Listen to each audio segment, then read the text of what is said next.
Hi again. So this particular one, I'm going to start series of explanations for law of karma. Everybody knows what is karma. Karma is an action. Anything that we do, I breathe is an action. I eat is an action. I drink is an action. I drive is an action. So everybody knows what exactly is the action. The first karma or the action that took place was starting of the universe, which was done by the Lord.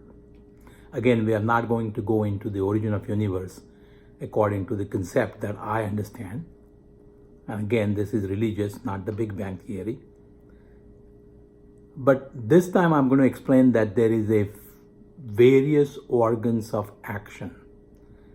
There are 5 organs of action, which includes hands, lower extremities or legs, speech, procreation, and excretion.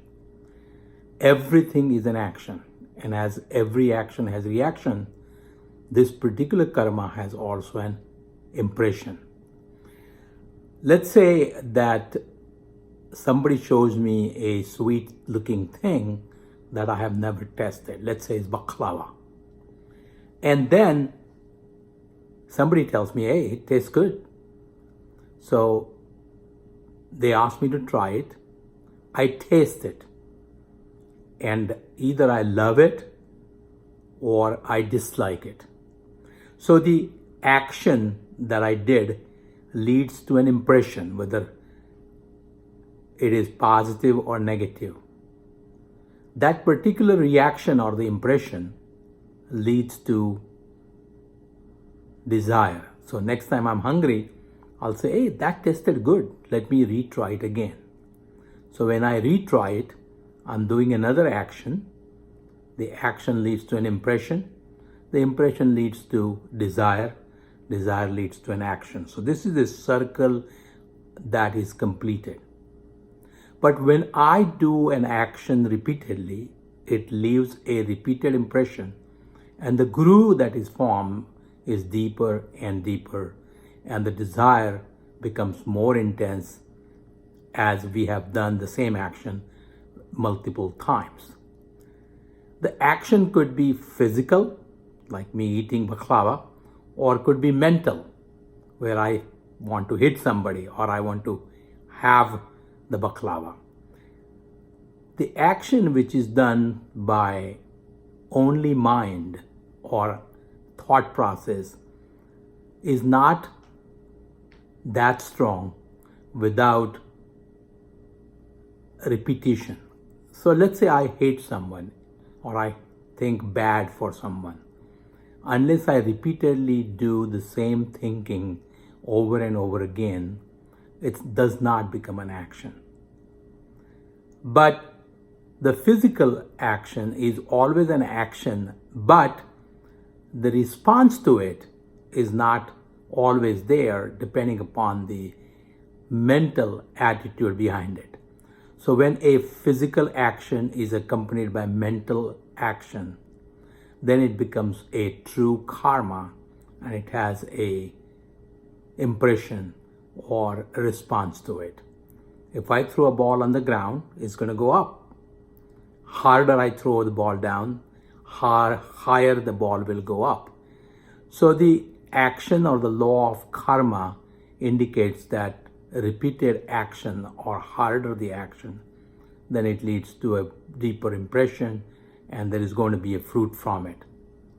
So let's say if I'm walking and by accidentally my leg touches someone, there is no significant mental attitude behind it that I wanted to kick someone, then it does not leave with any significant reaction.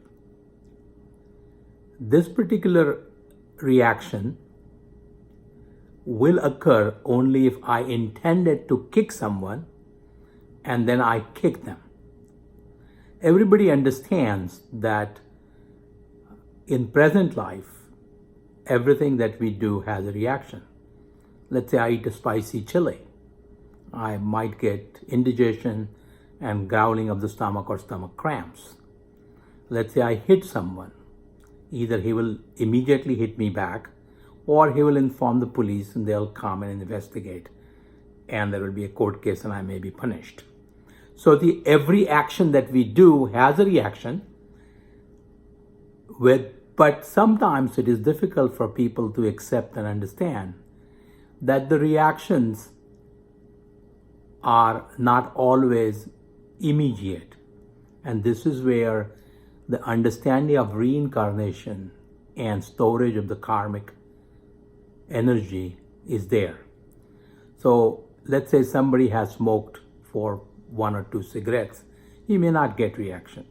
Somebody smokes for years together, he may get emphysema, chronic lung disease, or cancer of various organs, or strokes or heart attack. So the reaction may take short time, minutes, seconds, or reaction can take long time, but sometimes even it can take more than one life. It is easy to understand that no energy is destroyed, and whenever we do a karma, it is going to leave you with a effect of that karma.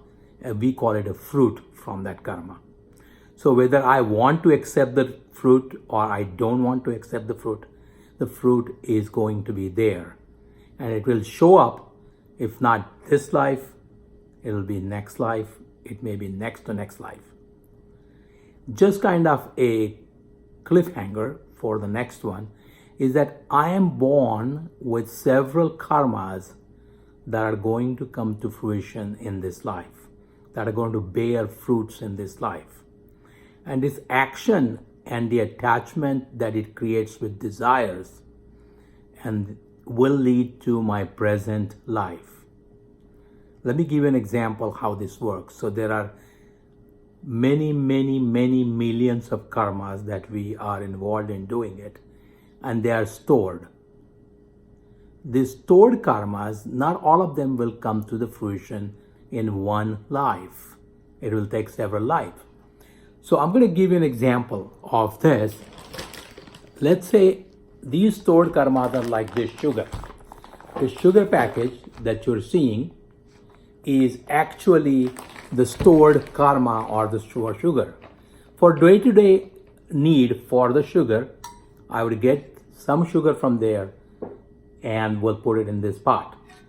So if my present life has a pot full of sugar, or the karmas that are going to come to fruition, and then each one will come to fruition as if I'm using a teaspoonful of it in my coffee or tea. So we are born with set of karmas that are going to come to fruition in this life. We continue to create new karmas, some of which come to fruition in this life, and some of which are stored to have an effect in the future life. And then some of the karmas, the effect is mild, that we can, intense effort can change to some extent. And some of the karmic effects are so intense that you cannot change them. Please understand that this is not one-to-one. What do I mean by that? I think the effect of this karmic impressions or the fruits is sometimes bound together. So we may say, how come this happened or that happened? Because it is the resultant, it is the result effect of several karmas that are going to give the fruits. I'll give an example of this in my next one, as we will start with probably that one next time. So we're going to talk about karma and its effect and our efforts during my next video. Thank you for watching. If you like, please like it and subscribe to it. Have a nice day.